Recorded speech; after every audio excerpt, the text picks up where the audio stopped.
ഗ്രാമിക ന്യൂസിലേക്ക് സ്വാഗതം. കനത്ത മഴയിൽ കീഴല്ലൂർ പഞ്ചായത്തിലെ പ്രദേശങ്ങൾ പലതും വെള്ളത്തിനടിയിലായി. 100-ലധികം വീടുകളിലാണ് വെള്ളം കയറിയത്. കുടുംബങ്ങളെ മാറ്റിപ്പാർപ്പിച്ചു. 2 വീടുകൾ തകർന്നു വീണു. ദുരിതാശ്വാസ ക്യാമ്പ് പ്രവർത്തനം ആരംഭിച്ചിട്ടുണ്ട്.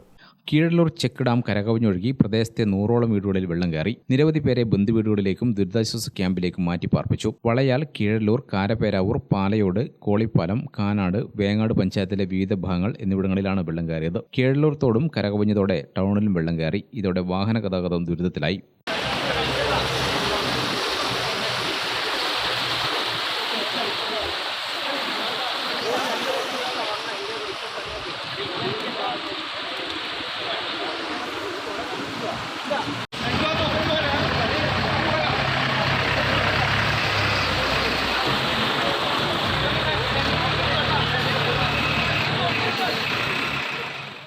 പ്രധാന പാതകളിൽ നിന്നും വഴിതിരിച്ചുവിട്ട വാഹനങ്ങൾ വരെ ഇതുവഴിയായിരുന്നു വന്നുകൊണ്ടിരുന്നത്. ആ യാത്രകൾക്കും ഭീഷണിയാകുന്ന തരത്തിലാണ് ടൗണിൽ റോഡിലേക്ക് വെള്ളം കയറിയത്. വെള്ളം കയറി അപകടാവസ്ഥ നേരിടുന്ന വീടുകളിലെ കുടുംബങ്ങളെ ബന്ധുവീടുകളിലേക്ക് മാറ്റിപ്പാർപ്പിച്ചു. കൂടാതെ വളയാലിലെ ശിശുമന്ദിരം, പ്രാഥമിക ആരോഗ്യ കേന്ദ്രം എന്നിവിടങ്ങളിൽ ദുരിതാശ്വാസ ക്യാമ്പുകൾ പ്രവർത്തനം ആരംഭിച്ചിട്ടുണ്ട്. ഇവിടെ 3 കുടുംബങ്ങളാണ് ആദ്യഘട്ടത്തിലുള്ളത്.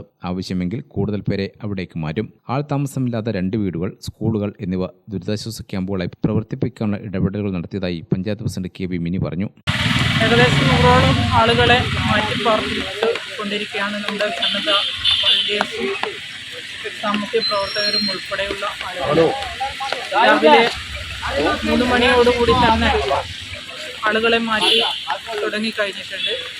2 വീടുകൾ പൂർണ്ണമായും ഇപ്പോൾ തകർന്ന അവസ്ഥയിലാണുള്ളത്. ഇപ്പോഴും സന്നദ്ധ സേവനം എല്ലാ ആളുകളും നമ്മുടെ പ്രദേശത്തുള്ള മുഴുവൻ യുവജനങ്ങളും അതുപോലെ തന്നെ വളണ്ടിയേഴ്സും ചെയ്തുകൊണ്ടേയിരിക്കുകയാണ്. ഇപ്പം നിരവധി വീടുകൾ കേടുപാടുകൾ പറ്റിയിട്ടുണ്ട്.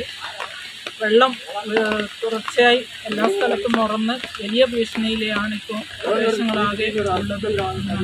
2 ക്യാമ്പുകൾ, ഒഴിഞ്ഞ വീടുകളും അതുപോലെ തന്നെ സ്കൂളുകളും പറഞ്ഞു വെച്ചിട്ടുണ്ട്. ക്യാമ്പുകൾ ആവശ്യമാണെങ്കിൽ മുഴുവൻ ആളുകളെയും പഞ്ചായത്ത് ക്യാമ്പിലേക്ക് മാറ്റിയിട്ടുണ്ട്.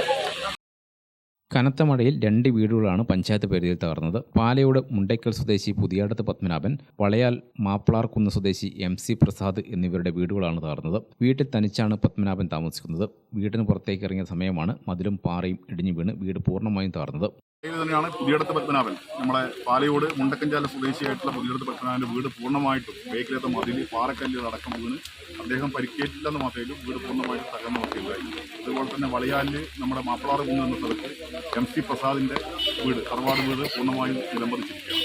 അങ്ങനെ നിരവധി വീടുകളുടെ അകത്തെല്ലാം തന്നെ വെള്ളം കയറിയിരിക്കുകയാണ്.